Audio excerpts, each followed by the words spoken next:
Hello friends, स्वागत है आपका हमारे इस चैनल मनोरंजक स्टोरी पर। रोज नई स्टोरी के लिए हमारे इस चैनल को लाइक करें, सब्सक्राइब करें एंड कमेंट्स करें। धन्यवाद। मेरे मायके वाले गरीब है तो क्या।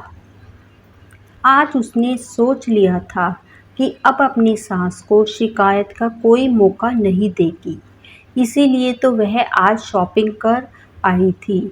मम्मी जी, लीजिए यह साड़ी मेरी माँ ने आपके लिए दी है, और यह शाल पापा जी आपके लिए, यह सूट अनु के लिए, और सूखे मेवे और कुछ फल हैं।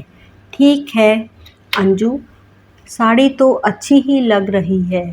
लगता है अब कहीं जाकर तुम्हारी माँ को हमारे स्टैंडर्ड का पता चला है। नहीं तो पहले वह जो कपड़े देती थी वह तो काम वाली को देने में भी शर्म आती थी।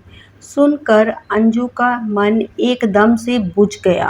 पता नहीं मम्मी जी मेरी माँ और बाबूजी को कब तक गरीबी और कमतरी का एहसास कराती रहेगी।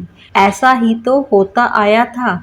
शादी के बाद से अंजू को अक्सर यह एहसास कराया जाता था कि वह इस घर के स्टैंडर्ड की नहीं है। कहीं ना कहीं उसके ससुराल वालों को लगता था कि अंजू उनके घर की बहू बनने के लायक नहीं है, और उसके मायके से आया हुआ सामान इस घर के स्टैंडर्ड के हिसाब से बहुत ही इतर होता है। हालांकि अंजू के माता पिता हमेशा अपनी हैसियत से बढ़कर ही खर्च करते हैं। हाँ, वो लोग ब्रांडेड चीज इस्तेमाल नहीं करती। निम्न मध्य वर्गीय परिवार में जहाँ घर चलाना और रोज़मर्रा की ज़रूरतें पूरी करना ही मुश्किल होता है, वैसे मेरे घर में भी अपनी बेटी को भेंट देने में वो लोग कोई कमी नहीं करते थे।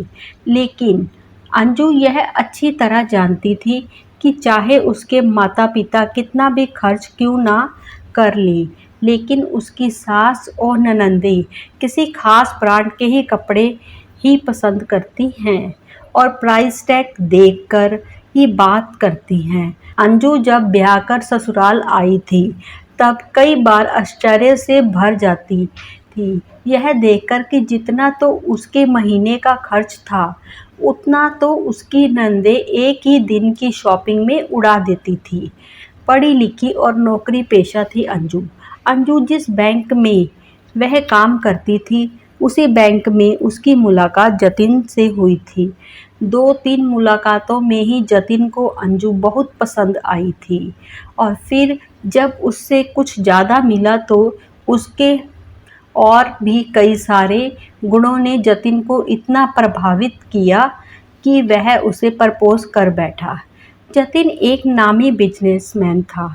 जब भी अखबारों में जतिन का नाम आता तो अंजू बहुत खुश होती, लेकिन अंजू खुलकर खुश नहीं हो पा रही थी क्योंकि उसे पता था कि दोनों के स्टैंडर्ड में बहुत फ़र्क है।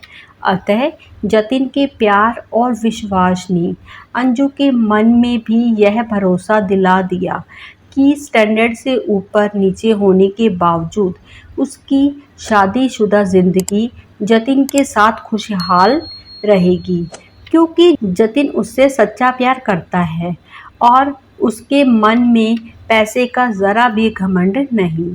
अब जब इकलौते बेटे ने अंजू से शादी करने का फैसला कर लिया तब ना चाहते हुए भी उसके माता पिता को मानना ही पड़ा। वैसे तो अंजू की सास ने उसे मन से नहीं अपनाया था, लेकिन अब बेटे की पसंद के आगे करती भी क्या। तो गाहे बगाए अपने मन का गुस्सा उसकी गरीबी का मजाक उड़ाकर किया करती थी, और माँ की देखा देखी दोनों बेटियां भी अंजू से कभी ढंग से बात नहीं करती थी। हाँ, अंजू के ससुर जी पैसे होने के बावजूद अब तक ज़मीन से जुड़े हुए थे और अंजू से अच्छे से पेश आते थे, और सबकी कसर पूरी कर देता था जतिन, जो अंजू को बहुत प्यार करता था।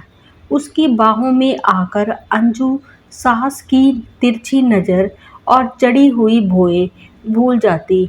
ननंदों के ताने भी याद नहीं रहते थे। इस दौरान अंजू ने एक ही अच्छा काम किया था कि सबके कहने के बावजूद भी अपनी नौकरी नहीं छोड़ी थी और अपनी सैलरी के पैसे बचाकर अपनी सास और ननंदों के लिए कपड़े और तोहफे खरीदती और उन्हें यह कह देती कि यह सामान और उपहार अंजू के मायके से आया है। इस तरह उसने अपने माता-पिता और मायके की इज्जत बनाए रखी थी। धन्यवाद।